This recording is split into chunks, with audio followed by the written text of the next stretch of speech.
Buenos días, soy la doctora Caterina de la Vega Valcárcel y en el día de hoy vamos a hablar acerca de estimulación eléctrica programada, sus objetivos diagnósticos, pronósticos y terapéuticos, las respuestas específicas e inespecíficas, no reproducibilidad, incongruencias con la vida real, vías accesorias y neuropatías asintomáticas, decisión terapéutica por estimulación eléctrica programada. ¿En qué consiste la estimulación eléctrica programada? Pues consiste en la aplicación por catéteres endocavitarios de estímulos eléctricos en forma de ciclos básicos, combinados con estímulos en número variable de 1 a 5, con diferentes ciclos de acoplamiento. De esta manera, la estimulación eléctrica programada, practicada de forma rutinaria en el hombre, nació en el 1967, en París y Ámsterdam, por Coumel y Durrell, respectivamente. Poco a poco, la electrofisiología diagnóstica fue cediendo paso a la electrofisiología terapéutica, con el nacimiento de la ablación con radiofrecuencia en 1987.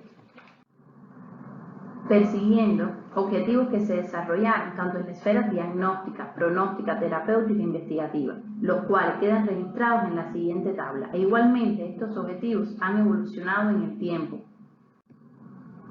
quedando establecidos actualmente objetivos diagnósticos con el fin de estudiar las propiedades electrofisiológicas en el campo de las bradiarritmias y las taquiarritmias, las taquicardias de QRS ancho, las arritmias no documentadas, en el estudio de síncope, en el estudio de episodios de muerte súbita, para la evaluación de la reserva del sistema de His-Purkinje, para la precisión del inicio y el mantenimiento de las arritmias, y ya cada vez más en desuso que queda reservado para casos excepcionales para la valoración de la disfunción sinoauricular. Con fines pronósticos queda reservado para la estratificación de riesgos de muerte súbita en poblaciones especiales y lo que constituye actualmente el pilar de la estimulación eléctrica programada, que es la ablación transcatéter con fines terapéuticos. En el laboratorio de electrofisiología pueden inducirse una arritmia no clínica o no reproducirse la arritmia clínica del paciente. Esta gran variabilidad es el resultado de la estimulación eléctrica programada que obedece a diferentes razones, como el número de estímulos utilizados, el intervalo mínimo de acoplamiento o refractariedad, el sitio de estimulación, ya sea en el lápiz o en el tracto de salida del ventrículo derecho, así como la amplitud del impulso eléctrico empleado. De esta forma surgen respuestas específicas e inespecíficas. Hablaremos que entre las respuestas específicas tenemos las taquicardias reentrantes, las TRIM, TO, TA, flóter auricular, taquicardias ventriculares, así como otras arritmias que responden a otros mecanismos como la fibrilación ventricular. Dentro de las respuestas inespecíficas vamos a encontrar más frecuentemente las respuestas auriculares y respuestas ventriculares repetitivas y tenemos la fibrilación auricular, muy frecuente, generalmente transitoria, de pronóstico benigno y con muy poca traducción clínica para el paciente. Reflejado en este esquema se resume cómo la estimulación eléctrica programada puede tener una gran variabilidad de respuestas. Esta gran variabilidad va a estar condicionada en primer lugar por los diferentes protocolos utilizados, a pesar de que hoy en día están bastante estandarizados en los distintos laboratorios.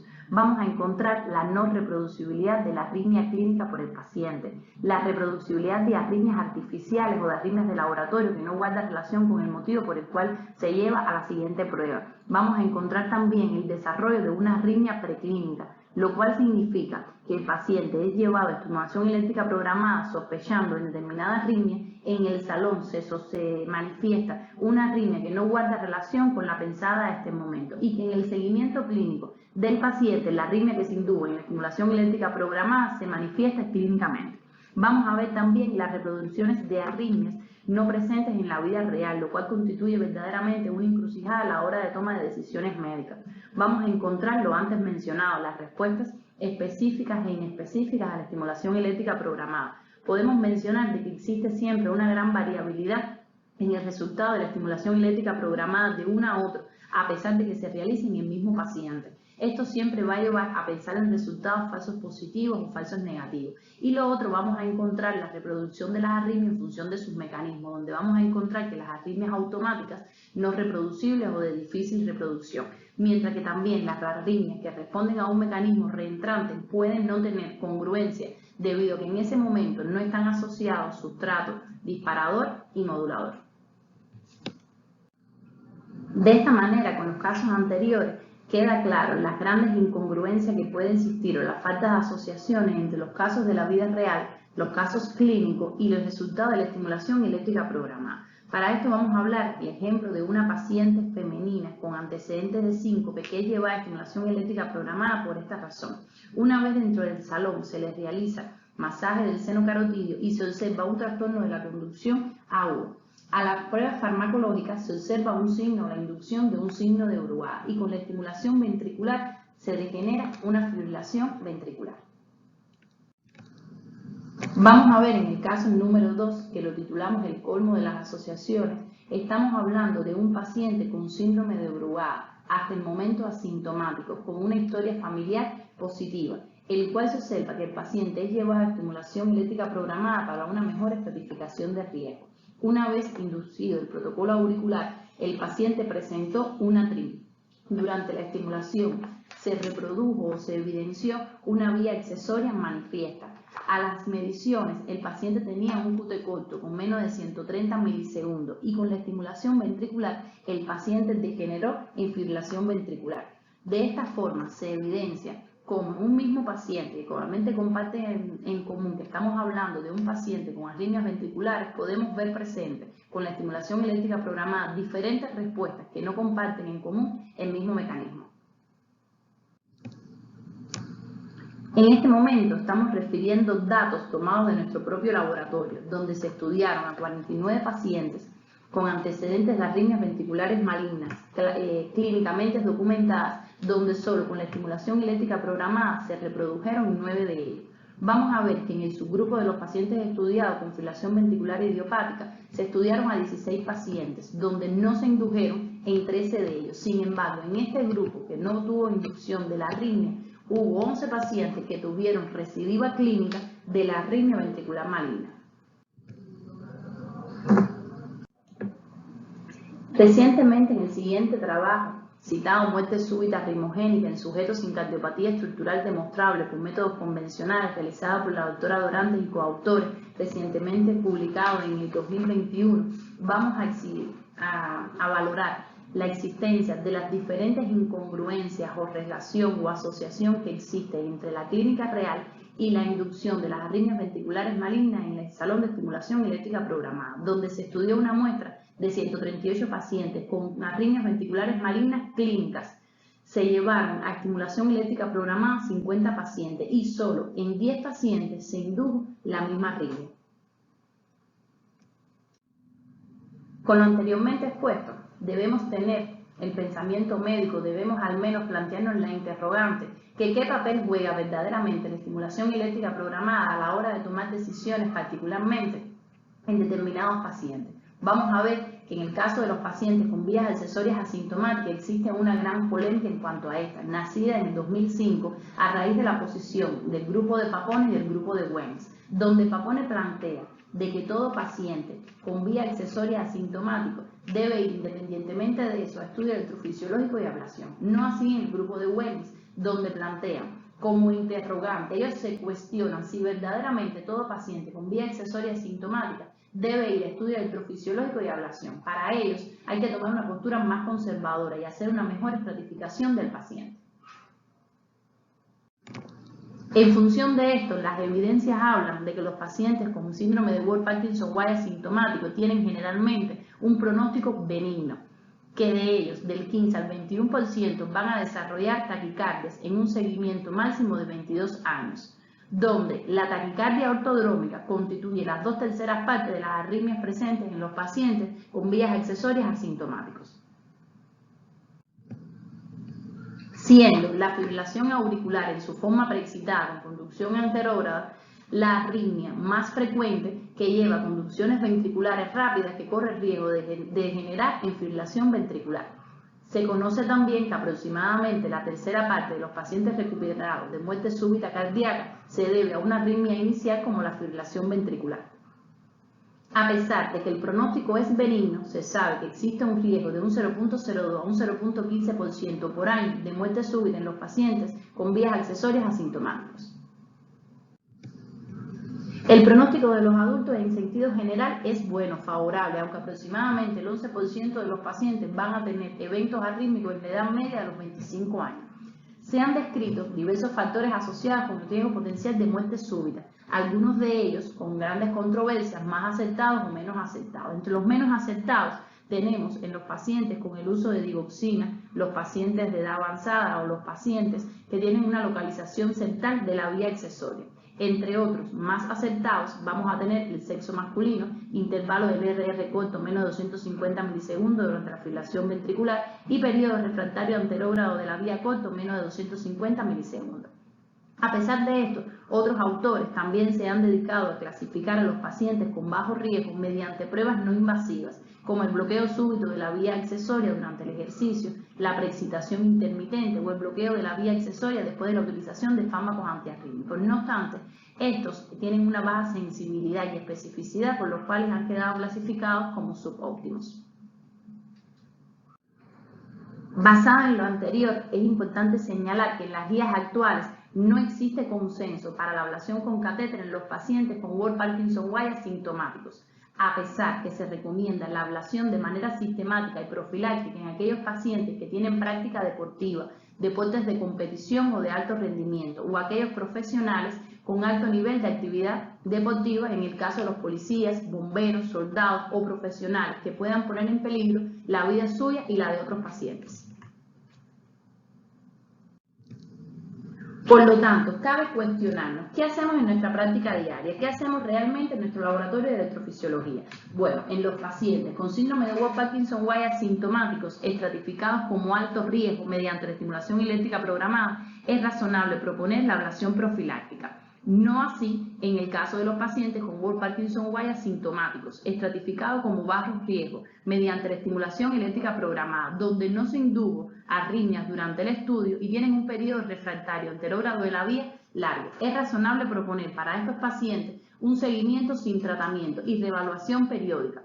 Importante señalar que hay que individualizar cada caso y mantener una actitud razonable a la hora de proponer una estrategia de seguimiento y reevaluación periódica o elegir un estudio electrofisiológico con fines terapéuticos.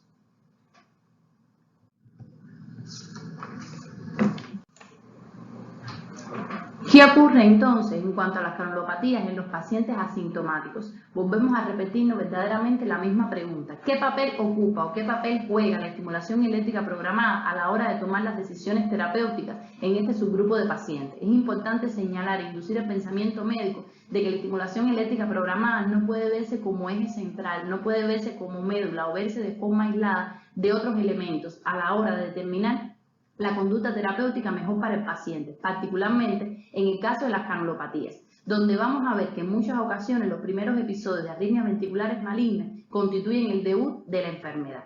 Vamos a ver en el caso particular de la fibrilación ventricular idiopática, donde existe una gran incongruencia entre la vida real, caso clínico de la vida real, y el resultado de la estimulación eléctrica programada. Este se trata del caso de un paciente con diagnóstico de fibrilación ventricular idiopática resucitado de una muerte súbita cardíaca, el cual es llevado a estimulación eléctrica programada con el fin de predecir o de pronosticar eventos de arritmias futuros, así como discernir la necesidad de asociar o no al cardiodesfibrilador automático implantable la administración de fármacos antiarrítmicos. En el estudio electrofisiológico no se indujo arritmia en este paciente y podemos ver que la clínica del paciente es clara y podemos discernir la conducta terapéutica, que no puede estar en este caso basada en el resultado de la estimulación eléctrica programada. No hablaremos de otras granulopatías como síndrome de QT largo o QT corto porque no tenemos un suficiente número de casos para exponer en el día de hoy.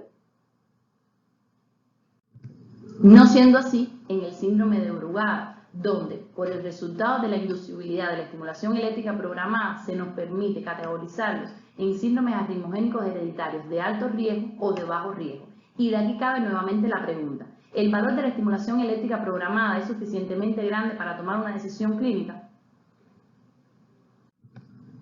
En función de esto, algunos autores consideran que la estimulación eléctrica programada no es útil ni resulta precisa para predecir el riesgo de muerte súbita en el síndrome de Brugada. A este planteamiento se unió Priori y otros autores, para los cuales encontraron en sus estudios muy baja incidencia de episodios de arritmias graves, sobre todo en los asintomáticos, encontrando un bajo valor predictivo positivo en la estimulación eléctrica programada. Estos autores, junto con Priori, defienden la posición que la decisión de implantar un cardiodesfibrilador automático implantable es independiente del resultado de la estimulación eléctrica programada.